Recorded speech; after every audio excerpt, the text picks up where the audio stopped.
হজযাত্রীদের টিকা নেওয়ার আগে স্বাস্থ্য অধিদপ্তর নির্ধারিত 11 ধরনের স্বাস্থ্য পরীক্ষা আগামী 25 জানুয়ারির মধ্যে সম্পন্ন করতে হবে বলে জানিয়েছেন ধর্ম বিষয়ক মন্ত্রণালয়। ঢাকায় নতুন মার্কিন রাষ্ট্রদূত হিসেবে শপথ নিলেন ব্র্যান্ড ক্রিস্টেনসেন। তারেক রহমানই আগামী দিনের প্রধানমন্ত্রী, বললেন এএমএম বাহাউদ্দিন।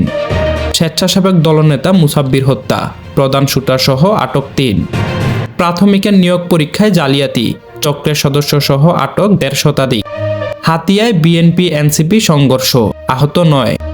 বগুড়া 4 আসনে বিএনপিতে যোগ দিলেন ছাত্র শিবির সেক্রেটারি। যুক্তরাষ্ট্রের ভিসা বন্ধ থেকে বাংলাদেশকে অব্যাহতির আহ্বান খলিলুর রহমানের। জুলাই কন্যা সুরভির বিরুদ্ধে মামলা, তদন্তকারী কর্মকর্তার বিরুদ্ধে ব্যবস্থা নিতে নির্দেশ আদালতের। টানা 3 দিন গোলাগুলি ও বিস্ফোরণের শব্দে আতঙ্কিত টেকনাফ সীমান্তের মানুষ। শরীয়তপুরে আওয়ামী লীগ, যুবশক্তি, বিজেপির 3 শতাধিক নেতা বিএনপিতে যোগদান। কক্সবাজার 2 আসনে জামায়াত প্রার্থী হামিদুর রহমান আজাদের মনোনয়নপত্র বৈধ ঘোষণা। গণভোটে হ্যাঁর পক্ষে রায় দিতে দেশবাসীর প্রতি আহ্বান জামায়াত আমিরের।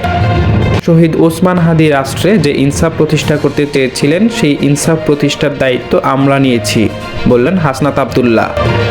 বিএনপির চেয়ারম্যান হিসেবে দায়িত্ব গ্রহণ করলেন তারেক রহমান এবং তারেক রহমানের দিকে জাতি তাকিয়ে আছে, বললেন মির্জা ফখরুল। শেষ দিনে প্রার্থিতা ফিরে পেতে ইসিতে আবেদনের হিড়িক। জামায়াতের লোক কখনো হিন্দুদের বাড়ি দখল করে না, বললেন গোলাম পরোয়ার। নির্বাচন কমিশনের অনুরোধে স্থগিত তারেক রহমানের উত্তরাঞ্চল সফর।